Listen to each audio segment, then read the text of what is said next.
Scarlet Witch, also known as Wanda Maximoff, is a powerful character in Marvel Comics. Her powers are in the manipulation of chaos magic. She can manipulate reality and other abilities like telekinesis, telepathy, and flight. Again, I was not able to make a powerful build because of level limitations. However, this build is still fun to play with. Hello guys, Genuine here of Genuine Gaming, and here is my Scarlet Witch build for Baldur's Gate 3. This is a build request from ZergFan99. This is not an overpowered build but a thematic one. You can play this build on honor mode. If you find this video helpful, do not forget to like, and for more Baldur's Gate 3 videos, subscribe to the channel. Overview. Scarlet Witch's power and abilities come from chaos magic. Chaos magic in the Marvel Universe is a form of magic that grants the user to change reality.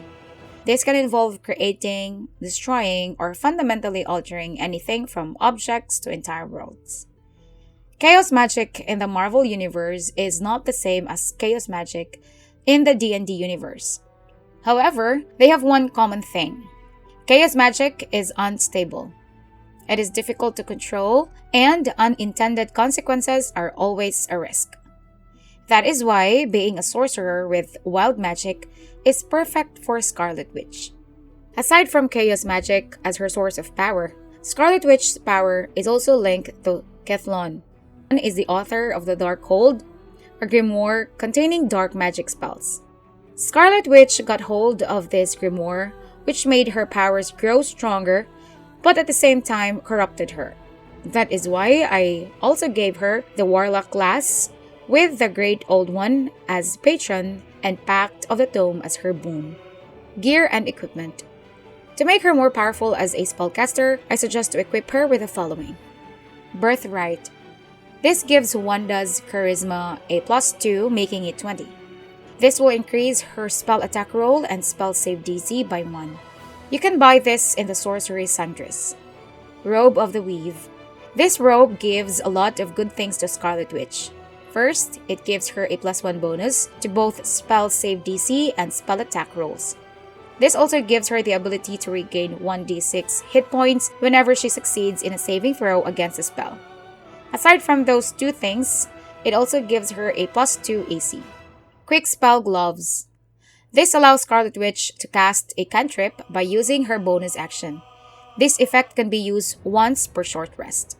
Coruscation Ring.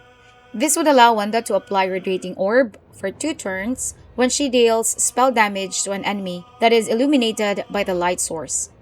So enemies get a debuff when they are damaged by Wanda's spell. Radiating Orb gives a -1 to attack rolls per remaining. Eversight Ring. This gives Wanda immunity to blindness. If ever you opt not to choose the Eldritch Invocation Devil Sight, this is a good ring for the Scarlet Witch, as it would allow her to blast enemies inside the Hunger of Hater spell or Darkness spell. And Marco Gear. This is the only way Scarlet Witch gets some powerful 6th level spell. The way we built Scarlet Witch, we only got her to level 4 spell slots.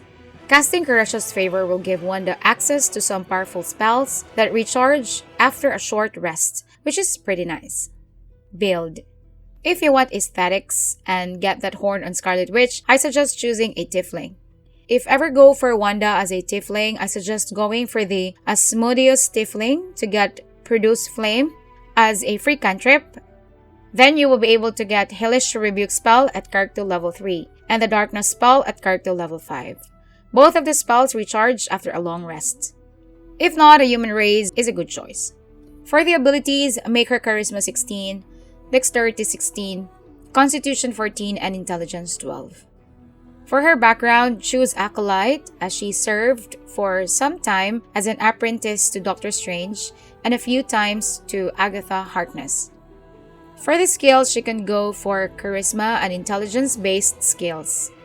At first level, I suggest getting the Sorcerer class with a Wild Magic subclass. It is important to get the Sorcerer class at first character level so that Wanda is proficient with Constitution checks so as not to break his concentration spells easily. For cantrips, choose Shocking Grasp for melee, Bone Shell for range, then Mage Hand, and Friends. For the spell, choose Magic Missile and Shield.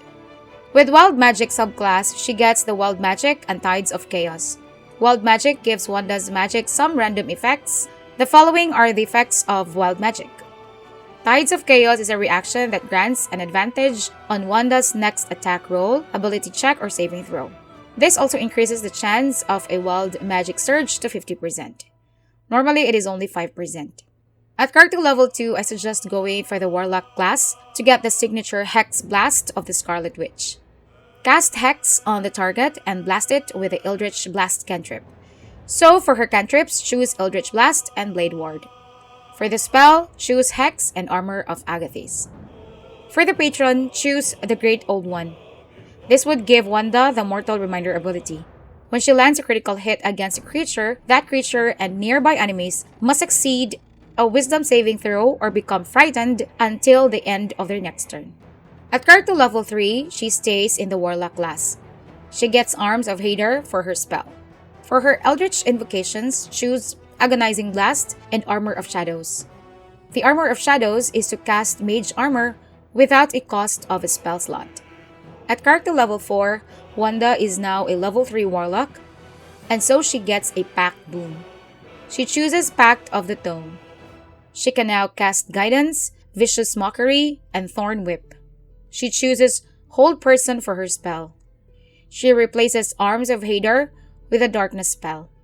At character level 5, Wanda gets to get a feat as a level 4 Warlock. For her feat, she chooses Warcaster. She gets an advantage on saving throws to maintain concentration on a spell. She can also use a reaction to cast Shocking Grasp at a target moving out of melee range. She can choose any cantrip, it does not matter for the gameplay. Then she chooses Misty Step for her spell. By this time, her Eldritch Blast can now blast twice in a single action.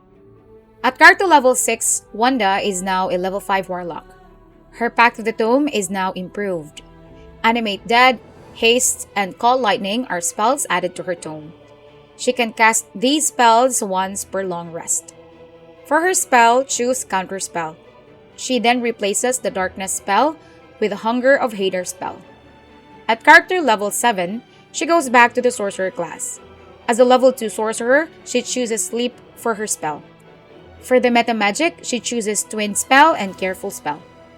At character level 8, Wanda chooses Enhance ability for her spell. For her Meta Magic, choose Quicken spell. At character level 9, Wanda is now a level 4 Sorcerer. As a level 4 Sorcerer, she gets a feat. For her feat, she increases her Charisma to 18. She can choose any for her cantrip, but for her spell, choose Scorching Ray. At character level 10, Wanda chooses Fireball for her spell, then she replaces Misty Step with a Grant Flight spell. This is to give Wanda the Flight ability. Just be careful of using this spell, as this spell is a concentration spell. But if nobody in your group uses the Boots of Psionic Movement, I suggest giving it to her as it does not require any concentration. At this time, her Eldritch Blast can now blast 3 times in a single turn. At character level 11, Wanda goes back to the Warlock class. As a level 6 Warlock of the Great Old One, she gains Entropic Ward. Entropic Ward imposes a disadvantage on an attack roll against Scarlet Witch. If the attack misses, she gains an advantage on her next attack roll against the attacker. For her spell, she chooses Shatter. At character level 12, Scarlet Witch is now a level 7 Warlock. She gets Dimension Door for her spell. She can choose the Book of the Ancient Secrets for her Eldritch Invocation. This will give her Ray of Sickness, Chromatic Orb, and Silence as a spell. Gameplay. The reason I give Wanda 5 levels of Sorcerer and 7 levels of Warlock, and not 7 levels of Sorcerer and 5 levels of Warlock, is that the former would give Scarlet Witch 2 level 4 spell slots compared to the latter, which is only 1 level 4 spell slot. That would mean she can cast more powerful spells if I give her 7 levels of Warlock. This is pretty ideal if she uses the Hunger of Hadar spell to control enemies and tries to keep them inside by using the Eldritch Blast with the Repelling Blast feature. What I like about this build is that Scarlet Witch can debuff the enemy by simply hitting the enemy by giving them the Radiating Orb condition through the Coruscation Ring. So that's my Scarlet Witch build. If you want a different kind of caster build, which is also fun, try checking out my Storm build. It is mainly a cleric build who can also cast powerful arcane spells. See you in the video. Ciao!